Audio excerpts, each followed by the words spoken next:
today we're going to do a light up of a Bialaddin bowl fire.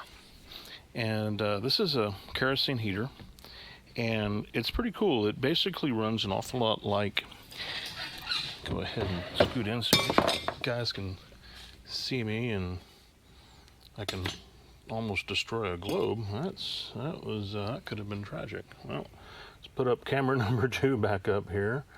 Alrighty then. Well, lucky that. They're stronger than you think. So, all that excitement aside. Anyway, so this is the Bialaddin bowl fire, and it's a really cool kerosene heater. It works much like, on the same principle like a Tilly, in that it's got a vaporizer up here, and the fire actually comes down, but instead of having a mantle here, you've got a, I don't know if it's a nitinol screen, but it's a high temperature, like nickel or something like that, so it doesn't obviously catch on fire or rust. And you can see it's actually pretty clean in here. So since it's being kerosene, you have to preheat it.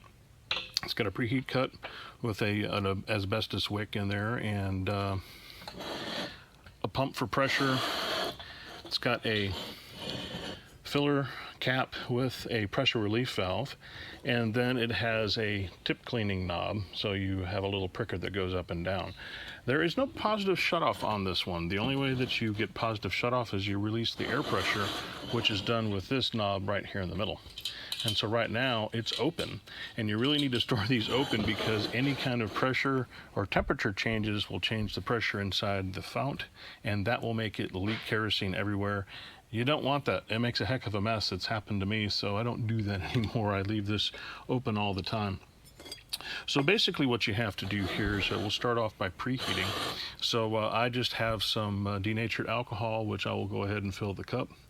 It's actually pretty warm in the shop here today, so it probably doesn't need a whole lot of preheating, but we'll go ahead and fill it up nonetheless and get that started while we're talking.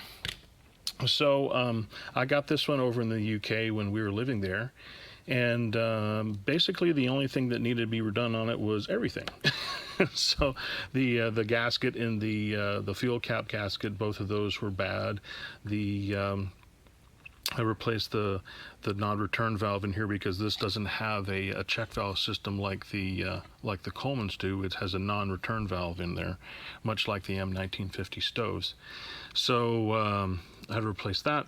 There was washers where the vaporizer screws into the fount. I had to replace those, and then the whole vaporizer in there was in variable stages of goodness. So basically the vaporizer tube was bad.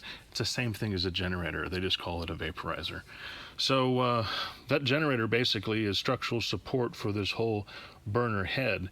So it's basically sitting on that. There's a little ceramic tube in there for heat protection, and then up inside there's a little fuel nozzle which sprays up the kerosene vapor into this mixing chamber. This is actually an air, oops, that's kind of hot, air intake, which it pulls in air from the backside, and that's how it gets its air mix to be able to run.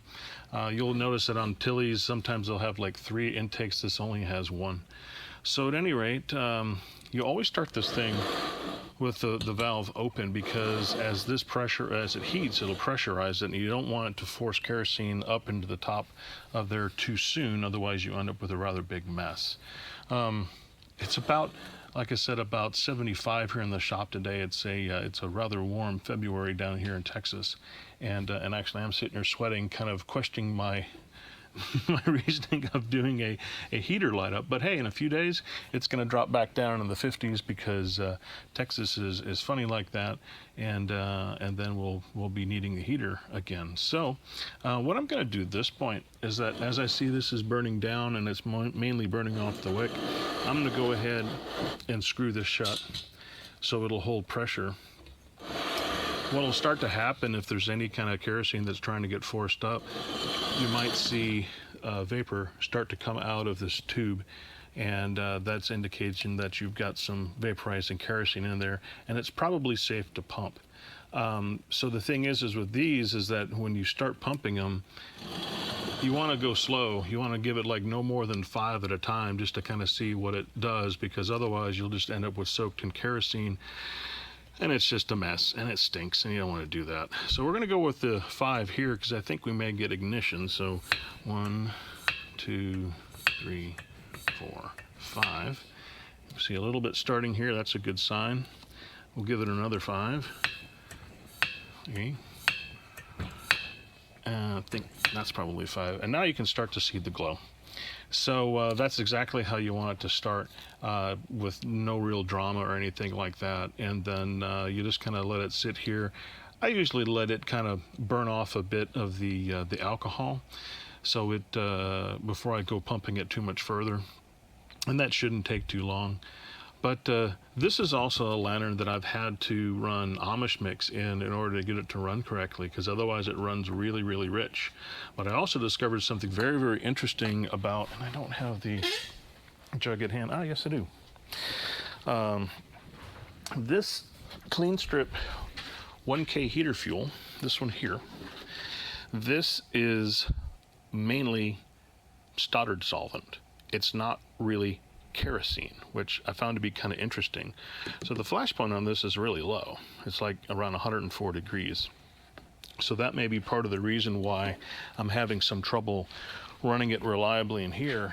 And so I run Amish mix at like an 80-20, and then it runs perfectly fine. As you can see here, there was no smoke on startup. There's like, I'm trying to detect any kind of smell of kerosene and I can't.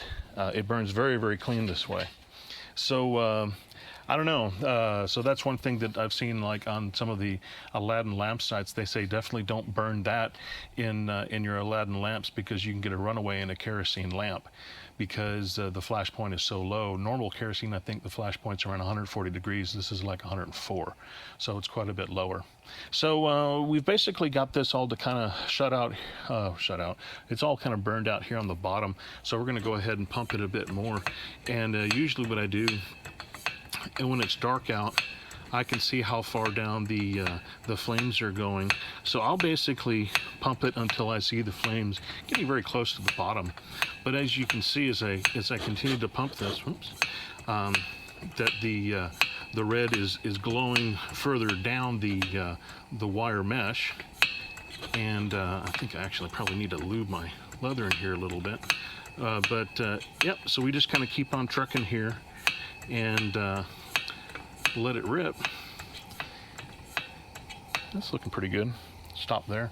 But yeah, so you've got a whole lot of heat coming out of this. It's very focused because of the dish, and if I'm not baking my camera too much. But yeah, it works really good.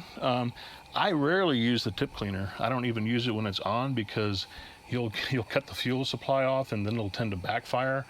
And yeah, starting this without the preheat running is difficult, because the flames are obviously inside a mesh and you can't start a fire through a mesh. You have to actually get the flame up through the bottom there, and so that adds a little bit of challenge to it. You know, we'll kind of turn it this way. I don't know, that's a little closer up view. But that's it. That's the Bialaddin bowl fire. It's really cool. It runs for a long time on a fill. I think probably maybe 7 hours on a tank of a fountain full of kerosene. And yeah, it's been pretty much trouble-free after I got the new vaporizer, which I had to order from Taiwan. But this one is cool in the fact that it's completely rebuildable. Both ends come off, so you can completely take it apart, clean it, put it back together. I have additional nozzles and prickers for it. So yeah, this should basically be running fine forever, and we shouldn't have to worry about it. So that's the bowl fire. And just to shut it off, really simple. All you got to do, you just dump the pressure. So I'll unscrew here, and as that pressure goes off, we might get a backfire. We'll see.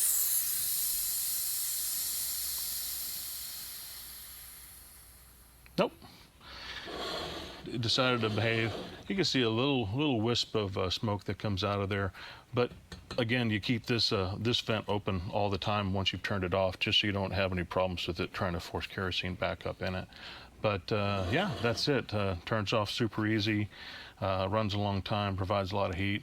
Very cool. Really neat one to have in the collection. So yep, that is it. So until next time, keep them lit.